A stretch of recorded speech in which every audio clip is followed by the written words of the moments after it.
মানুষ তো আহত পাইছে, নিহত পাইছে, আহত বাচ্চা আছে। আমার ছেলের লাশ আমি পাই নাই। এই পর্যন্ত আমি রাস্তায় রাস্তায় 13 মাস ধরে আমি কাঁদতাছি, ঘুরতাছি। আমার ছেলের লাশ নাই বলতে কেউ আমার কবরটার কাছে কবরটা পৌঁছে দেখাইছে, তো আমার কবরটার ঠিকানা আমার এই পর্যন্ত দেয় নাই। আমি এই পর্যন্ত কবরের ঠিকানা না পাই নাই। আমি একটাই চাই দাবি, আমার ছেলের কবরটা আমি চাই। সবার কাছে বলতেছি আমি আমার ছেলের কবরটা এত সুন্দর ইয়েরা কবর কি করছে। আমার সবাই আশা দিচ্ছে যে আমার ছেলের কবরটা আমার দেখাইবো।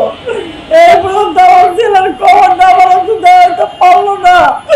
সবাই তো লাশ বুকে করে তো বাড়ি দিচ্ছে, দেখছে ছেলের কবর দেখছে।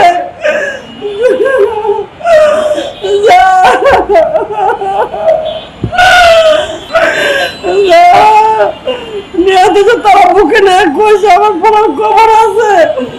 আমার ছেলেরা ঘর সম্পাইছে মতন এই পর্যন্ত আমি 13 মাস ধরে এত গানে গেলাম, সব সময় না আমার কয় আমার লাশটা দেখাইবো। মোহাম্মদ বুদ্ধিজীবী খবর আমার নিয়ে গেল, এই 6টা খবরের মধ্যে একটা খবর আপনি শুনলে না। এই 13 মাসের মধ্যে আমার খবরটা কেউ দেয়ল না। আমি কাঁদতেছি রাস্তায় রাস্তায়। আল্লাহ তুমি কাজে বিচার করে দাও। আমার ছেলে ঘর আর ফিরল না। আমি কেমনে খরচ করবো?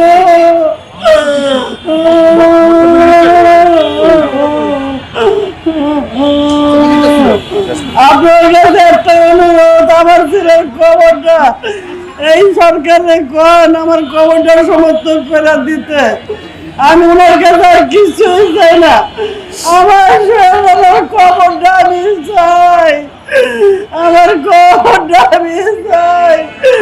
আমি খবরটা দেখা বলি তো আমি কব আমার ছেলের এই জায়গায় শুয়ে রয়েছে, এই জায়গায় শুয়ে ধুইছে।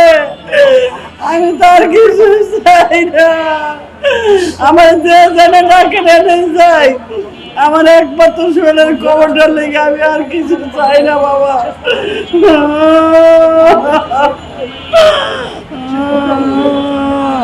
আপনারা দেখেছেন